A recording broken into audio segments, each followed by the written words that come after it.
দেখতে দেখতে ঈদ তো চলেই এসেছে, আর হাতে গোনা কয়েকটা দিন বাকি আছে।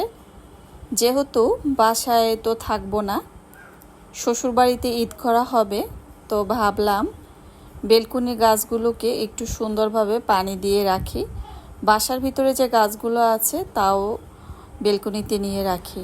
আমার বেলকুনিতে তেমন কোনো গাছ নেই, তবে বাহিরের থেকে যে গাছগুলো রয়েছে এই গাছগুলোই কিন্তু আমার বাসার বেলকুনির সৌন্দর্য অনেকাংশে বাড়িয়ে দিয়েছে।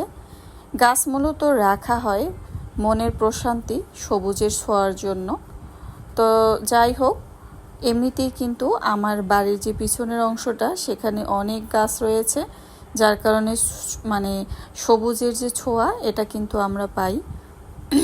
এই তো কিছু টাইম ফুলের গাছ নতুন করে লাগিয়ে দিয়েছি। হয়তো ঈদ করে আসার পর দেখবো যে এগুলো খুব সুন্দরভাবে হয়ে গিয়েছে। এই যে ক্যাকটাস গাছটাও কিন্তু একটু বাহির দিকে রেখেছি। তো আসসালামু আলাইকুম, কেমন আছেন সবাই? আশা করছি আল্লাহর রহমতে সবাই ভালো আছেন। আলহামদুলিল্লাহ আমরা ভালো আছি, আবার ভালো নেই। কারণ যেহেতু ঈদ করতে শ্বশুরবাড়িতে যাব মেজো জায়ের কাছে, আমার যা খুবই অসুস্থ বলতে, সে আসলে 2 দিন আগে একটা অ্যাক্সিডেন্ট করেছে সিএনজিতে আসার পথে। তো আসলে পায়ে অনেক চোট লেগেছে, যার অপারেশনও করতে হবে, এবং আজকে 7টায় তাকে আসলে অপারেশনের জন্য ঢুকানো হয়েছে। 8:30 বেজে গিয়েছে, ফোন দিয়েছি, তার মা ফোন রিসিভ করেছে, অনেক কান্নাকাটি করতেছে, কিন্তু এখনও তাকে আসলে বের করা হয়নি ভিতর থেকে। যদিও আমি অনেকটা দূরে আছি, তারপর আমার কি করার আছে, আর্থিকভাবে তো আমরা পাশে রয়েছি। তাছাড়া আমি এখানে বসে শুধু দোয়া পড়তে পারবো তার শান্তির জন্য। মানে অপারেশনের সময় দেখা যায় অনেক কষ্ট হয়, সেটা আসলে আমরা যে সকল মেয়েরা সিজার হয়েছে বা যে কোনো কারণেই তাদের অপারেশন হয়েছে, অপারেশন অনেক কঠিন একটা কাজ। তো আসলে যদিও সত্যি কথা বলতে আমার মেজোজা খুবই ভালো মনের একটা মানুষ। যে কোনো বিপদ তাকে ঘিরে বারবার আসে, কেন এমন হয় জানি না।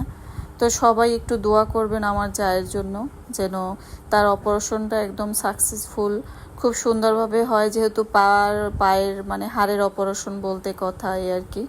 তো সব যেন সুন্দরভাবে হয়, আল্লাহ তার কষ্টটা কমিয়ে দিক। আসলে আমার খুব খারাপ লাগতেছে।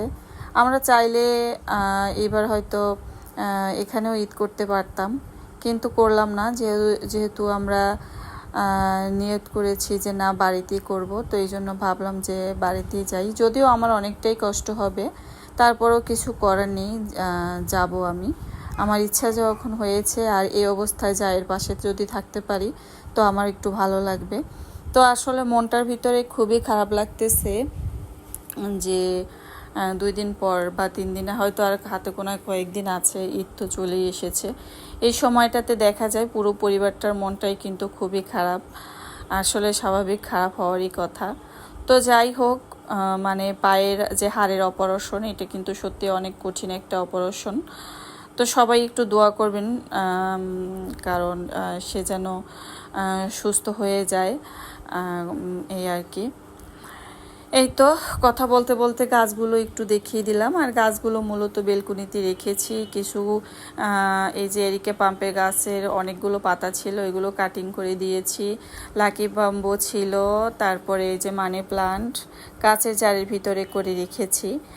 তো এগুলো আর কি একটু বেলকনিতে রেখে যাব। দেখা যায় যেহেতু আমরা চলে যাব, দরজা জানালা সব কিছু বন্ধ থাকবে, তো ঘরের ভিতরে আসলে কাজগুলো কেমন না কেমন থাকে, এই কারণে বের করে রাখছি। আমি আবারও আপনাদের কাছ থেকে আমার জায়ের জন্য, আমার যা না আমার বোনই বলতে পারেন, আমাদের ভিতরে এতটাই ভালো সম্পর্ক, আপনারা একটু দোয়া করবেন। এখন তার অপারেশন চলতে আছে। আল্লাহ হাফেজ, আসসালামু আলাইকুম।